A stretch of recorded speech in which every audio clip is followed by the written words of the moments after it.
அண்மை செய்தி. சென்னை கோவிலம்பாக்கத்தில் பணி மேற்பார்வையாளரை மதுபோதையில் தாக்கிய ஊராட்சி செயலர் ஏழுமலை பணியிடை நீக்கம் செய்யப்பட்டிருக்கின்றார். சென்னை கோவிலம்பாக்கத்தில் பணி மேற்பார்வையாளரை மது போதையில் தாக்கிய ஊராட்சி செயலர் ஏழுமலை பணியிடை நீக்கம் செய்யப்பட்டிருக்கின்றார். கூடுதல் விவரங்களோடு இணைப்பில் இருக்கிறார் எமது செய்தியாளர் வினோத். வினோத், தற்பொழுது ஊராட்சி செயலர் பணியிடை நீக்கம் செய்யப்பட்டிருக்கின்றார். முழுமையான விவரங்கள் என்னவாக இருக்கின்றன? வணக்கம் பிரீதா.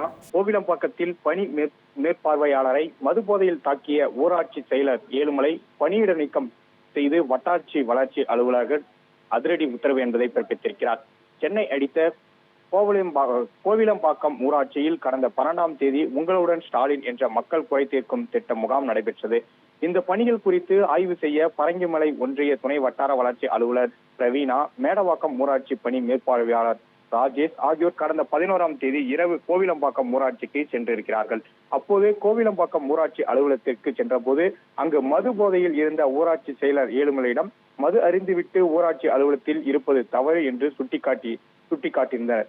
இதனை கோபமடைந்த கோவிலம்பாக்கம் ஊராட்சி செயலாளர் ஏழுமலை பணி மேற்பார்வையாளரை ராஜேஷை தகாத வார்த்தைகளால் திட்டியும் அவரை தாக்கி ஊராட்சி மன்ற தலைவர் தான் அடிக்க சொன்னார் என்று கூறிய ஒரு வீடியோவானது சமூக வலைதளங்களில் பரவி பெரும் பரபரப்பை ஏற்படுத்தியது. ஊராட்சி செயலர் ஏழுமலை மது அருந்திவிட்டு தகாத வார்த்தைகள் திட்டி தாக்கியதாக பணி மேற்பார்வையாளர் ராஜேஷ் தாக்கியது குறித்தும் புனித சோமையரல் ஊராட்சி ஒன்றிய வளர்ச்சி அலுவலகத்தில் புகார் தெரிவித்தார். அதனைத் தொடர்ந்து வட்டாட்சி வளர்ச்சி அலுவலர் மற்றும் மாவட்ட அதிகாரிகள் விசாரணை மேற்கொண்டனர். விசாரணையில் மதுபோதையில் மது அருந்திவிட்டு அரசு அலுவலகத்தில் அரசு அதிகாரிகளை தாக்கிய ஊராட்சி செயலாளர் ஏழுமலையை பணியிடம் நீக்கம் செய்து வட்டார வளர்ச்சி அலுவலர் அதிரடி உத்தரவு என்பதை பிறப்பித்திருக்கிறார். பிரீதா,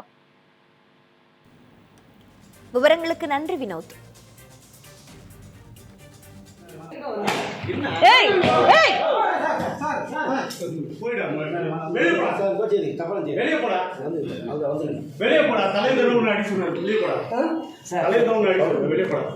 நீ போலன்னா இப்ப உங்களுக்கு வீடியோ இல்லையா?